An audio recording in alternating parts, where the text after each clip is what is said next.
excited to show you how to make some good meatloaf. Meatloaf is easy to make. When you try Gina Young's recipe, it's gonna be delicious. Here's what you're gonna need. You will need 1 pound of ground beef. That's an 80-20 ground beef. And I also have a ground turkey.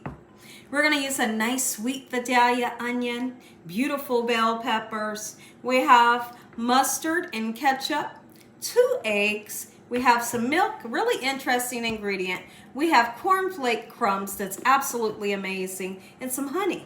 We also have some great spices. We have salt, pepper, garlic powder, and onion powder. Make sure your hands are impeccably clean. Let's get started with this meatloaf. What we need to do is get some veggies nice and chopped. We're not gonna put these veggies in raw. I like to saute them, get them a nice sweet taste by sauteing them, cool them down, and then we'll put them into our meatloaf. Y'all listen, I'm gonna show you how to make meatloaf taste delicious.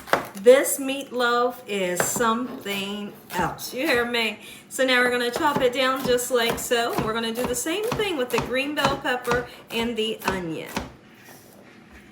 Hope y'all are having a good day today, and if you're not, hopefully I can brighten up your day with this amazing meatloaf recipe.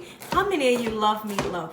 We love meatloaf here at the Young's house, and I'm gonna be honest with you, we have this recipe at least once a month. It's like we need it. The meatloaf is so soft and supple when you decide to use the ground turkey mixed with the ground beef. Listen, here ain't no stopping you. And the spices that we put in it, the flavor is there. So now years ago, I used to use either just a bread or regular breadcrumbs. And I know Grandma, she used to use rolled oats to put into her meatloaf, but I have discovered these cornflake crumbs. I put it in my meatloaf, and listen to me. You don't know, you won't know unless you try the recipe. You guys have to try your meatloaf with cornflake crumbs in it and watch how it changes. It's gonna change like your whole life and your outlook on what meatloaf is supposed to taste like. Let's get our beautiful cut veggies right into a pan. You can use butter or oil, whichever you please. What we're aiming for is to make these veggies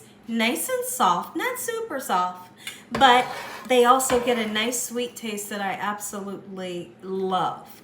So as soon as these are done sauteing, I'll put them in the refrigerator for about 10 minutes, let them cool down. Because one thing you don't want to do, you don't want to put these veggies into your mixture with the eggs, because you'll create scrambled eggs. So you cool the veggies and put our mixture together. Grandma always told me, when you're making a meatloaf or you're making hamburger patties, don't handle it too much. Handling it too much and the heat from your hand will create a tough burger or a tough meatloaf. So I try to get the job done, right? I just want to mix everything real quick and leave it alone. Okay, so let's do just that. 2 eggs, doesn't matter what size the egg. Beautiful fresh egg. And then we're going to put in breadcrumbs. I like to tell people put in about a half a cup. If you're using 2 pounds of meat, I use about a half a cup of breadcrumbs. It's going to really hold it together and not make it tough. Give it a great flavor when you use the cornflake crumbs, okay? This here is a half a cup. And my grandma, she would use the oats or the bread that she pulled apart, and then she would pour a little bit of milk on it to kind of soften up her breadcrumbs or her oats. And so I like to do the same thing. I swear on this, and I always like to say it makes for the most moist meatloaf if that's what you're looking for. So now we're going to put a little bit of mustard in, about a tablespoon. Okay, you can put some ketchup in if you like. And now we're going to season. Salt. If you can't use it, leave it out.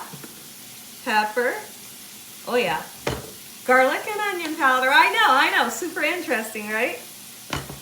And don't be afraid to season. People that's afraid to season their food is flavorless, right? Don't be afraid to season. This is not a smoked paprika, it's just regular. And then we're going to debling. I'm going to wash my hands, and I'm going to go in, get everything nice and mixed. Go ahead, go right in, get those spices, the eggs, the milk and breadcrumbs, nice and mixed in, and it smells gorgeous. I'm going to take a look over at those veggies there. I'm going to be taking them out Throw them in the refrigerator a couple minutes, let them cool down, and then into our mixture just like so. Quick and corn while we wait on our veggies to cool down. I have a little bit of sugar in there. You can decide if you want to use sugar or not. I always do. We're going to put some black pepper, nice amount. I'm also going to put some salt. We're going to put our butter. Just let it cook up and your corn is done. I do have some mashed potatoes. You can't have a meatloaf without mashed potatoes, right? So I pre-made some mashed potatoes yesterday. All we got to do is heat them things up. Go ahead and incorporate our vegetables. Just like this. Make your meatloaf into any shape or size that you would like to, okay? So now I'm using a frying pan. It's an oven-proof frying pan that I love to use for my meatloaf. And so what I like to do, once everything is well, you know, kind of mixed together, I just let it fall into, you know, your baking dish or your pan, whatever you're using. This is oven-proof. I always use this for my meatloaf.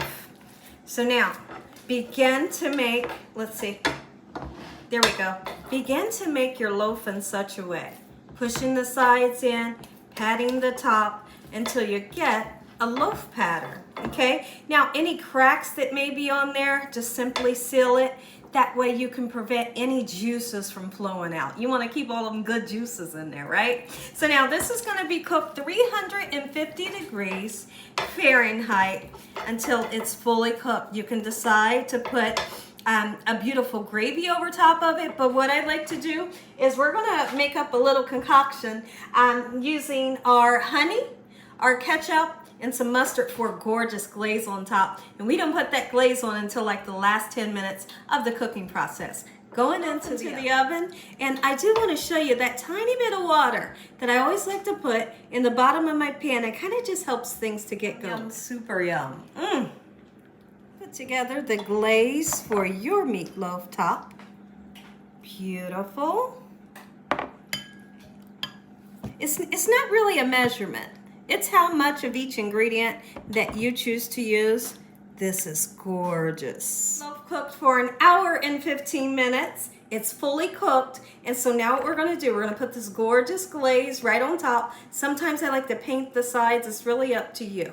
So I'm going to put this in for about 10 more minutes. We're going to come back. Dinner is served. Did I just come on here like my whole outfit? My whole outfit changed. I know. No worries. I am doing another video as the meatloaf is cooking. I got a whole nother video going, so never mind the outfit. We still got some good food going. If you all enjoyed this video, give me a thumbs up.